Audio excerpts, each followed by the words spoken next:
합니다. 하나님께서 영광 받으신 줄로 믿습니다. 하나님의 은혜로 우리가 살아가고 있고 지금도 이 자리에 있으며 앞으로도 하나님의 은혜가 있어야 살아갈 줄로 믿습니다. 하나님의 은혜를 날마다 사모하는 우리 모두가 되시기를 주의 이름으로 축복합니다. 여러분 성함이 있으시고 그 외에 별명 있습니까? 별칭 있나요? 어렸을 때는 많이 불렀는데 여러분 요즘도 그 별명 기억나십니까? 혹 누가 친구가 그렇게 별명 부르는 경우 있습니까?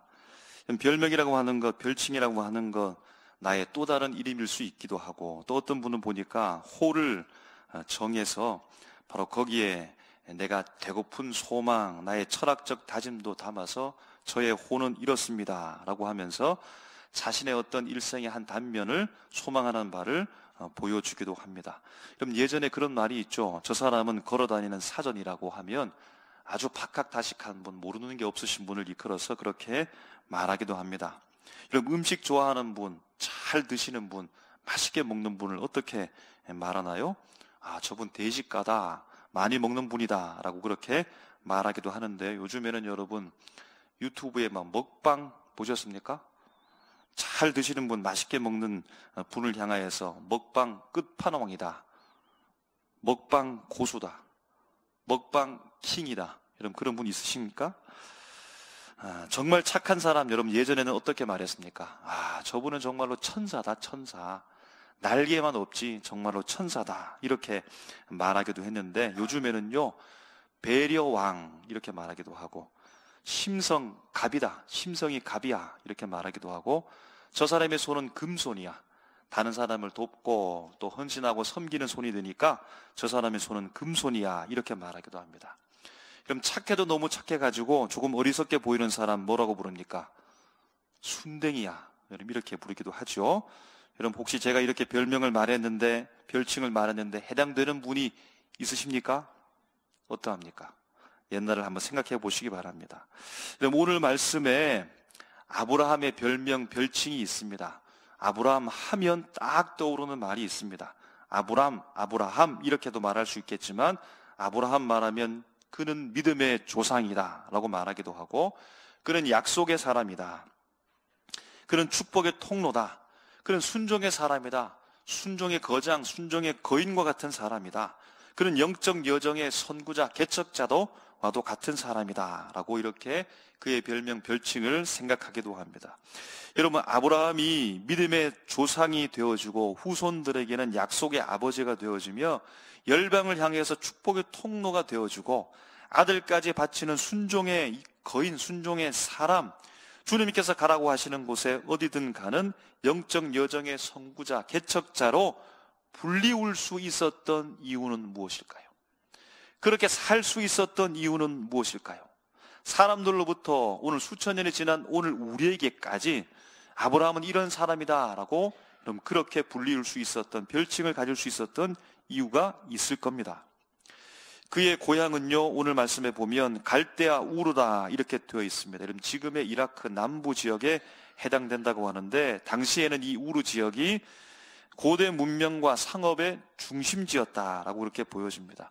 여러분 예전 개역 한글 버전에 보면 아브라함의 고향에 대해서 본토 친척 아비집, 여러분 이렇게 되어져 있고, 우리가 지금 읽고 있는 개역 개정의 말씀 버전을 보게 되어지면 고향과 친척과 아버지의 집이라고 이렇게 되어 있습니다.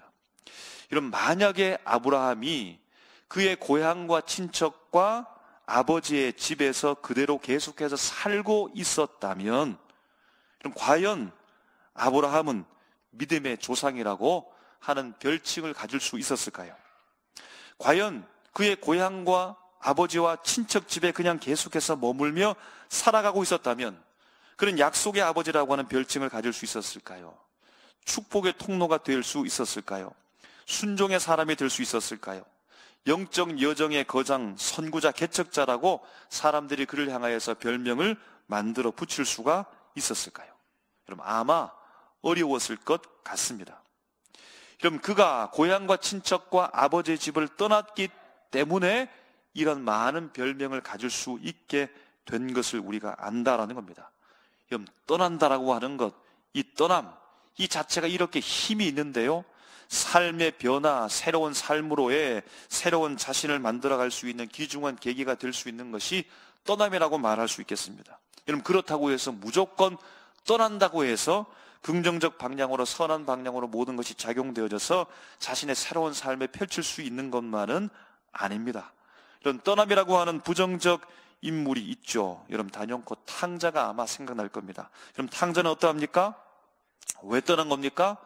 혼자 살고 싶어서요. 마음대로 살고 싶어서요. 즐기며 살고 싶어서요. 즐기고 쾌락을 추구하며 살아가고 싶어서 여러분 떠났기 때문에 그의 삶의 인생의 모습은 비참해진 겁니다. 여러분, 그러니까 무엇을 위해 떠나느냐, 왜 떠나느냐가 사실은 중요한 거죠. 분명한 선한 의도에서 이유와 목적을 가지고서 떠나게 되어질 때 그 사람의 인생에 있어서 그 사람이 어떤 긍정적인 사람이 되는가, 어떤 긍정적인 좋은 사람으로 만들어줄 수 있는가가 결정된다라고 볼 수 있겠습니다. 그럼 누가 아브라함을 떠나게 했을까요? 그럼 누가 고향과 친척과 아버지 집에서 잘 살고 있는 아브라함을 떠나게 했을까요? 그럼 잘 알고 계시죠? 하나님이 떠나게 했습니다. 그럼 하나님께서 아브라함에게 어떤 말을 했길래 이런 고향과 친척과 아버지 집을 떠날 수 있었을까요? 이런 물론 요즘에 청년들, 우리 자녀들, 청소년기에 우리 아이들 집을 떠나고 싶어 하고 빨리 내가 혼자 살면서 독립하고 싶어 하기도 하겠지만 사실 진정한 독립은 아닌 것이죠. 왜냐하면 부모님의 영향 아래 있으면서 도움을 계속 받고 있으니까 여러분 그것을 독립이나 완전히 떠났다라고 볼 수는 없습니다. 여러분, 그런데 아브라함은 모든 짐을 다 챙기고 그의 삶의 터전을 완전히 옮긴 겁니다. 그럼 지금 우리가 그렇게 독립한다라고 하면, 내가 알고 있는 사람들로부터 떠난다라고 하면 얼마나 불안합니까? 그럼 그때 당시에는 더 했을 겁니다. 삶의 터전, 자리 잡고 있는 그곳, 거기에서 그냥 살아가게 되어지면 안전하게 일평생 결혼하고 또 자녀를 낳으면서 거기에서 그렇게 그냥 살아갈 수 있을 텐데, 삶의 터전을 완전히 바꾸는 거니까, 그럼 새로운 환경으로 노출되니까 얼마나 불안했겠습니까? 하나님께서 아브라함에게 어떤 말을 하였기에 그가 고향과 친척과 아버지 집을 떠날 수 있었을까요? 창세기 12장 1절부터 3절까지의 말씀에 보면 하나님께서 아브라함에게 말씀합니다. 1절 후반부에 보게 되면 내가 내게 보여줄 땅으로 가라 라고 말씀한 이후에 창세기 12장 2절 3절 우리 다 같이 한번 읽도록 하겠습니다. 시작. 내가 너로 큰 민족을 이루고 내게 복을 주어 내 이름을 창대하게 하리니 너는 복이 될지라. 너를 축복하는 자에게는 내가 복을 내리고 너를 저주하는 자에게는 내가 저주하리니 땅의 모든 족속이 너로 말미암아 복을 얻을 것이라 하신지라. 아멘. 여러분 크게 아멘이 되시죠? 여러분 어릴 때 그런 경험 해보셨습니까? 아이에게 심부름을 시키는데요, 심부름 하는 게 조금 어렵게 되어지면 어떻게 합니까? 너 심부름 갔다 오면 용돈 줄게. 심부름 갔다 오면 내가 맛있는 거 사줄게. 심부름 갔다 오면 휴대폰 할 수 있도록 해줄게. 놀게 해줄게. 여러분 등등. 무엇을 말하죠? 심부름 하게 되어지면 그에 상응하는 보상을 줄 테니까 심부름 하고 오렴이라고 말하는 겁니다. 여러분 그러면 그 보상이 있기 때문에 조금 힘들고 귀찮아도 이 아이가 심부름의 기꺼이 요청에 응하게 된다는 겁니다. 보상 때문인 것이죠. 그럼 보상이라고 하는 것은 무엇입니까? 어떤 일을 하고서 그에 상응하는 대가를 받는 것이죠. 대가를 지불하는 것이 보상입니다. 이 아이가 심부름하기 전에 무엇을 줄게, 어떻게 하게 해줄게 라고 하는 이 보상에 대해서 생각하면서 이런 이익이 될까 안 될까를 판단하겠죠. 이익이 된다라고 판단되어지면 그 요청에 심부름에 응하게 된다라는 겁니다. 그럼 심부름의 관점에서 이 말씀을 보게 되어질 때 하나님께서 아브라함에게 어떤 심부름을 시켰을까요? 아브라함아, 너 갈대아 우르를 떠나 내가 내게 지시할 땅으로 가게 되어지면 그의 보상을 줄 텐데 바로 내가 복을 줄게, 이 말이죠. 복에 대한 약속을 했다라는 겁니다. 여러분 그래서 아브라함이 오랫동안 살고 있었던 안정된 그 고향에서 떠날 수 있었던 것이고, 그래서 지금까지 아브라함은 하나님께서 약속한 그 보상의 복을 기대하면서 그 복에 대한 약속을 붙잡고 계속해서 지금까지 살아오고 있는 중입니다. 오늘 본문도 살아오고 있는 중이다라는 겁니다. 하나님께서 아브라함에게 말씀하신 심부름 또는 요청, 내가 내게 보여줄 땅으로 가라. 너의 고향과 친척과 아버지 집을 떠나라. 내가 보여줄 땅으로 가라. 그것이 요청이고, 그에 응하도록 아브라함에게 약속한 보상의 복은요, 오늘 우리가 읽었던 5절 말씀과 또 지난 말씀에 18절 말씀에 되어지는데, 5절 말씀에 이렇게 말합니다. 그를 이끌고 밖으로 나가 이르시되 하늘을 우러러 무뼈를 셀 수 있나 보라. 또 그에게 이르시되 내 자손이 이와 같으리라. 아멘. 18절 말씀에 보면요, 그날에 여호와께서 아브라함과 더불어 언약을 세워 이르시되 내가 이 땅을 애굽강 저 남부 지역에서부터 그 큰 강 유브라데 저 북쪽까지 내 자손에게 주겠다. 그럼 요약하면 자손에 대한 복을 줄게. 두 번째는 땅에 대한 복을 주겠다는 겁니다.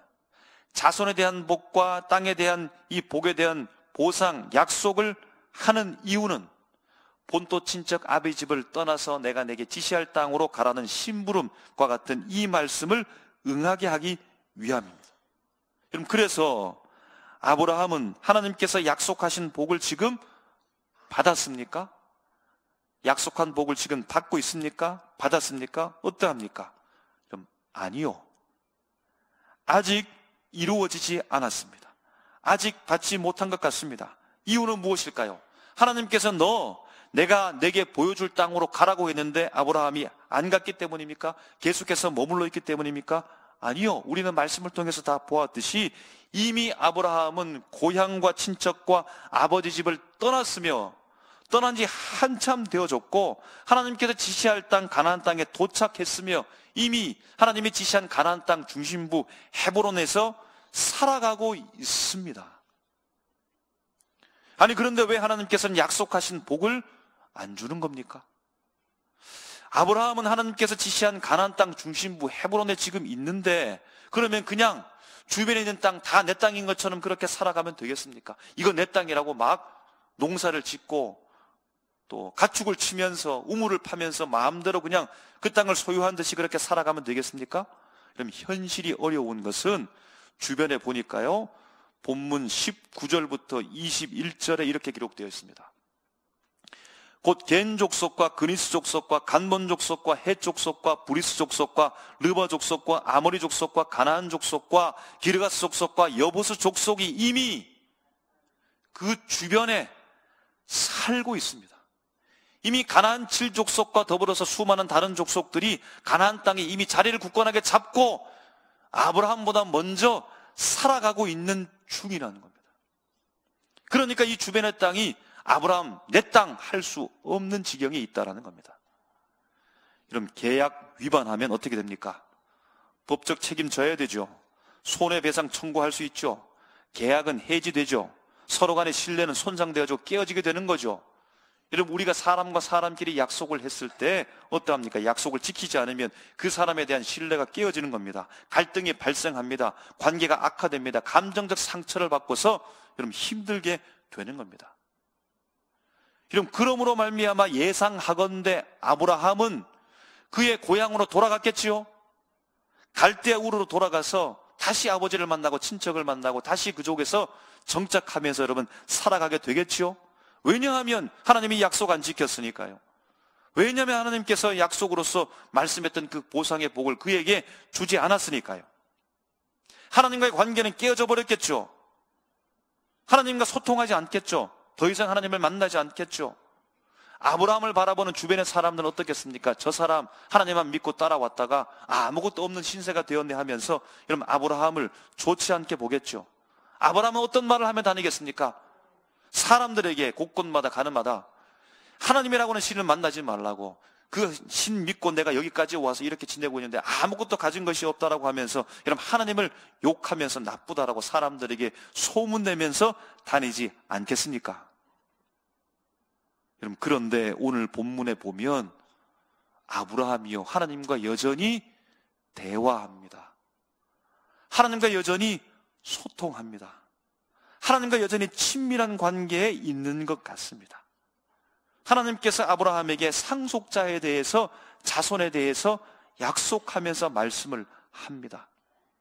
2절과 3절에 보면 아브라함이 하나님께 말하기를, 주님, 저의 상속자요, 우리 집에서 길리운 다메섹 사람 엘리에셀이 내 상속자가 되면 좋겠습니다라고 말하는데, 어쩌면 기분이 썩 좋지 않게는 보이지만 그럼에도 불구하고 둘의 관계는 괜찮은 것 같습니다. 곧 하나님과 아브라함의 관계예요. 왜냐하면 아브라함이 이런 상황 속에서도 하나님을 원망하지 않고 반항하거나 나 하나님 필요 없다고 그렇게 돌아서지 않으니까 말입니다. 6절에는 심지어 아브라함이 여전히 하나님을 믿는다고 말합니다. 신뢰한다라고 말합니다. 10절에는 보니까 다시 하나님과 아브라함이 약속 갱신을 합니다. 이미 예전에 약속하고 하나님께서 약속했던 그 일을 이루어가면 될 텐데 나 또다시 약속해 줄게 하면서 약속을 갱신하는 것이 재물을 가지고 온 오늘 말씀의 후반부입니다. 여러분, 그러면 하나님께서 아브라함에게 약속한 이 자손에 대한 축복의 보상, 땅을 주실 것이다라고 하는 이 축복에 대한 약속에 대한 보상이 이루어지지 않은 것은 하나님께서 아직까지 힘이 없으시기 때문일까요? 여러분, 아니죠. 하나님이 어떤 분입니까? 천지 만물, 우주 만물을 창조하신 분입니다. 그분이 말씀만으로 세상을 창조하셨고 사람을 만드신 분인데요, 전지전능하신 분입니다. 그럼 이후에 출애굽 사건 속에서도 우리는 하나님의 능력이 얼마나 대단한지를 다 보았습니다.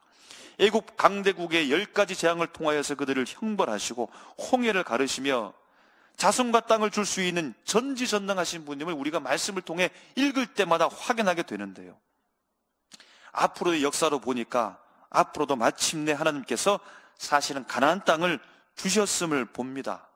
모세 이후에 우리가 말씀을 읽으면서 여호수아로 넘어가게 되어지면 여호수아가 가나안 땅에 들어가 그 7족속들을 정복하면서 땅 분배한다는 사실도 우리가 알게 됩니다. 마침내 약속은, 하나님의 약속이 성취된다는 사실을 보게 됩니다. 자손에 대한 축복도 여러분 민수기를 읽었죠. 민수기는 인구조사에 대한 말씀인데 1장과 26절에 두 번 인구조사를 통해서 이스라엘 백성이 얼마나 많은지를 확인시켜줬죠. 여러분, 이 말은 무엇입니까? 하나님께서 아브라함에게 약속했던 그 자손에 대한 축복에 대한 그 약속을 주님께서 이루어 주셨음을 인구조사를 통해서 확인시켜 주는 겁니다. 여러분, 문제는 무엇입니까? 그런데 주님 왜 지금은 아브라함에게 아무것도 없습니까? 아브라함은 하나님의 말씀 듣고 약속 붙잡고 지금 가나안 땅으로 왔고 고향과 친척과 아버지 집을 떠나서 여기에 왔는데, 그런데 왜 지금 아무것도 없습니까? 왜 지금 당장 하나님께서는 아브라함에게 약속을 이루어 주지 않고 있는 겁니까? 그럼 약속을 뒤로 미룰 정도로 약속보다 더 중요한 것이 있는 겁니까?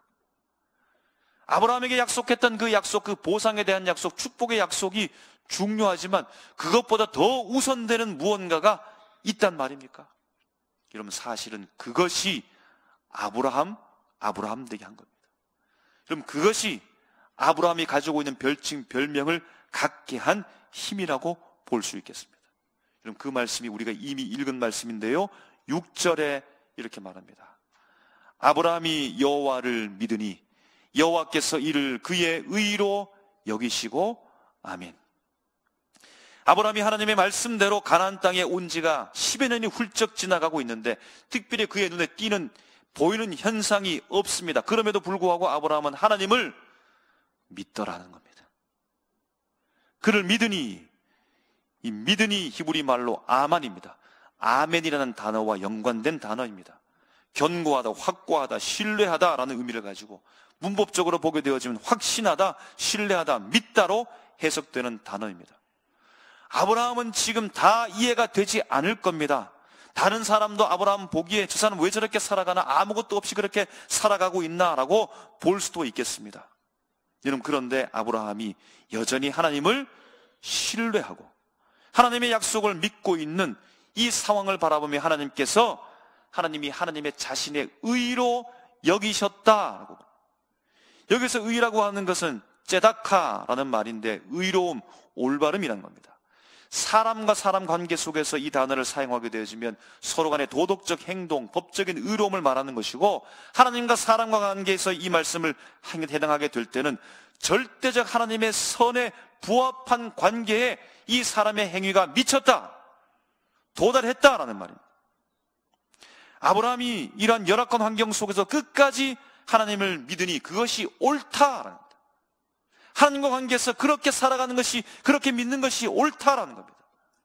이런 무조건적인 옳음이 아니라 하나님과 관계 속에서 옳다, 너무나 너 옳다, 그러면서 하나님께서 그것을 의로 여기셨다, 너 옳다라고 인정한다는 겁니다. 여러분, 오늘 말씀 속에서 무언가 느껴지는 것이 있습니까? 하나님께서 지금 무엇을 집중하여 보고 있는가? 주님께서 어떤 것에 관심을 가지고 있는 것인지 여러분 보이십니까? 조금씩 느껴지십니까? 여러분, 아브라함이 가나안 땅을 차지하는 것도 중요하고, 자손이 많아지는 것도 중요하고, 그것을 관심을 가지고 나가는 것도 중요하고, 약속을 이루어가는 것도 참으로 중요하지만 그것보다 더 우선시하는 것, 하나님께서 그것보다 더 중요하게 생각하는 것이 무엇이라는 겁니까? 아브라함이 하나님을 향한 믿음이라는 겁니다. 믿음요? 믿습니다, 크게 소리치는 그 믿음이 아니라 그럼에도 불구하고 하나님을 신뢰하는 믿음, 불의하고 열악한 상황 속에서도 끝까지 하나님의 관계를 놓지 않는 그 믿음, 하나님의 그 신뢰 관계 속에 안에 완전히 들어가 버리는 그 믿음, 그래서 하나님께서 인정하시는, 의롭다라고 인정하시는 그 믿음을 말한다는 겁니다. 여러분, 하나님과 관계를 맺고 있죠. 하나님과 그 관계가 여러분 어떠합니까? 주님을 이렇게 여러분 믿고 있습니까? 주님과의 관계가 어떠합니까? 주님과 신뢰의 관계 안에 여러분 들어가서 주님께서 의롭다고 인정하시는 그 믿음 붙잡고 여러분 살아가고 있습니까? 고대 그리스 시라쿠사의 참주였던 디오니시우스 1세에 대한 그 시대에 전해지는 이야기가 있습니다. 여러분 한번 들어보셨을 것입니다. 피티아스라고 하는 사람이 이 폭군과 같은 디오니시우스를 비판해서 사형 선고를 받습니다. 피티아스는 사형 전에 제가 고향으로 다녀올 수 있도록 소원을 말합니다. 가족을 만나고 마지막 정리를 하고 인사하고 오기 위해서 잠시 고향에 다녀오겠다는 겁니다. 여러분, 그런데 도망칠 우려가 있으니까 누가 보내주겠습니까? 그런데요, 그의 절친인 친구인 다몬이 대신 인질로 잡힙니다.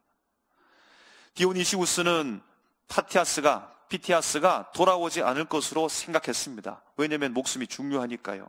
그런데요, 피티아스는 약속을 지키기 위해 예정된 시간에 돌아오죠. 그들의 우정과 신의에 감동한 디오니시우스는 둘 다를 석방하고 진정한 우정을 칭송했다는 겁니다. 그가 돌아오지 않으면 내가 죽을 수도 있는데 대신 인질이 된 겁니다. 내가 도망칠 수 있다고 그가 의심할 수도 있겠지만 그에게 부탁했습니다. 둘의 관계에서 여러분 서로의 믿음은 친구로서 의로운 겁니다. 사탄이 땅을 두루 돌아다니다가 하나님께 돌아왔습니다. 하나님께서는 사탄이 땅에서 누구를 보고 왔는지 알고 있습니다. 그래서 하나님께서 먼저 사탄에게 자신이 있는 목소리로 말했겠지요. 사탄, 너 나의 종 욥을 보고 왔지? 욥은 말이다, 참으로 온전하고 정직하고 나를 경외하고 악에서 떠난 사람이다. 너 보았지? 이 말을 듣고는 사탄이 반격에 나섭니다. 아니요, 하나님, 욥이 괜히 의로운 사람이 되었겠습니까? 욥이 괜히 하나님을 경외하겠습니까? 하나님께서 욥에게 물질 주어서 그렇지 않습니까? 그것도 넘치도록 복을 주었기 때문에 그가 하나님을 경외하는 거 아니겠습니까? 그에게 물질 다 없어지면 하나님을 욕할걸요? 하나님께서 사탄에게 허락해서 욥은 그의 모든 소유를 다 잃어버리고 건강까지 잃어버렸습니다. 여러분, 그래서 누구의 말이 맞다는 겁니까? 사탄의 말이 아니라 하나님의 말이 맞다는 겁니다. 수많은 재산도 중요하고 가족도 중요하고 내 건강도 중요하지만 하나님께서는 그보다 더 우선하는 그것이 무엇임을 그에게 보여주었죠. 하나님과의 관계, 곧 믿음, 신뢰라는 사실을 보여주었다는 겁니다. 사랑하는 삼일교회 성도 여러분, 아브라함의 삶을 우리의 삶으로 좀 대입시킬 수 있을까요? 나에게 적용시킬 수 있을까요? 아브라함이 하는 인물은 특별한 사람이니까 나 같은 존재와 여러분 대입시켜서 내 삶에 적용시킬 수 없습니까? 별개의 사람입니까? 나와는 아무런 상관이 없는 성경 인물입니까? 여러분 아니지요. 바로 나의 이야기를 미리 해준 것이 아브라함의 이야기입니다. 내가 살아가야 될 방향이 무엇인지 주님께서 알려주기 위해서 아브라함의 이야기를 먼저 기록해 놓은 겁니다. 여러분 인정할 수 있겠습니까? 아브라함의 그 삶, 아브라함의 그 믿음, 아브라함이 하나님을 향한 그 신뢰, 나도 그렇게 살아가야 될 인생이라고 하는 사실을 받아들일 수 있겠습니까? 하나님께서 우리에게 요청한 바가 무엇이죠? 우리에게 심부름시킨 것 여러분 무엇입니까? 여러분 그리고 우리에게 보상처럼 주신 그 복에 대한 약속은 무엇입니까? 보편적으로 우리가 받은 복에 대한 약속은요, 하나님의 나라 천국이라고 할 수 있겠습니다. 내가 죽어서 가는 일은 천국도 있겠지만 여러분 지금 여기에서 이루어지는 하나님의 나라도 있는 겁니다. 여러분 그래서 우리가 세상으로부터 부름을 받아 떠나온 겁니다. 내 꿈, 내 뜻, 물질의 꿈, 물질의 종, 세상 출세의 가치로부터 지금 우리가 떠나왔다는 겁니다. 여러분 여기에 중요한 물음이 있습니다. 중요한 대답이 있습니다. 여러분 건너뛸 수 없는 중요한 물음과 중요한 대답이 무엇입니까? 정말 내가 떠나왔는가? 정말 나는 떠나왔는가?